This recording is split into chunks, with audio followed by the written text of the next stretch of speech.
How can you pull up the pens you just worked on in CodePen? Is a question from L. Weller.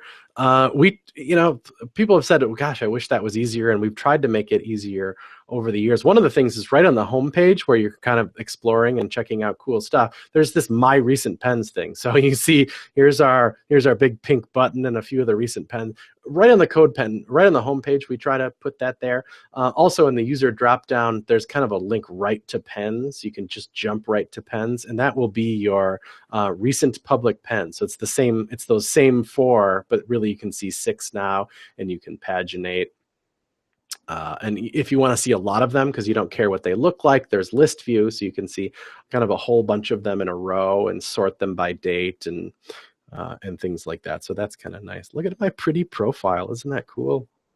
You know, you can customize your profile. I can just go like into my settings, and remember some other things, like I really like SCSS. So you know what? I'm just gonna make that my default. So every time I make a new pen, that's the default. I really like auto prefixer, so I'm gonna put that there. I don't really care about line numbers, so I have that off. I really like spaces with 2 tabs, but I know a lot of people like 4 space tabs. So I can change all those settings. I can change, do I like light themes instead of dark? You know, we have an example of those. So you can really customize the editor to kind of feel good for you. Now when I hit new pen, it's a whole new world in there. It's all light theme because, you know, we've just heard from enough people that really prefer that light theme kind of stuff. But where was I going? I was telling you how to customize your profile a little bit. If I go under customize, I have the opportunity to just, remember how we added external resources to a pen? You can also just link up a pen CSS to apply to your own profile. So you can get all fancy in there if you want to. So this is the CSS for that. Oh, and I have a little trick in here, all stored. Here, I'm adding a custom font from Google Fonts, and I just said, I just want to change my name to that fancy custom font and add a little shadow behind it. So that's what I did. That's like all I did. And I think I maybe put that background behind it is this setting, which is you can use a pen as the background for your header. So I'm using both things there. But the trick is that I put an iframe of my own profile as this pen. So as I change stuff in here, you know, if I were to go, like, what's the best font in the world? Is it Impact? I don't know. And then hit run. My name should be Impact. Oh, I have to save it first because that's what makes the CSS the CSS. Oh, bam, Impact. I actually kind of like that, but I'm going to change it back anyway. Save, run, go. Is there a cheat sheet for CodePen specific shortcuts? There is, and right here in your editor, there actually is kind of a lot of key commands. They're not customizable, but there are a lot of them. I think it's Command-Shift-9 to bring it up. Ooh, maybe not. I forget what it is, but there's a button that says keyboard on it, and you can click it with your mouse, and it shows you all of the key commands that are available.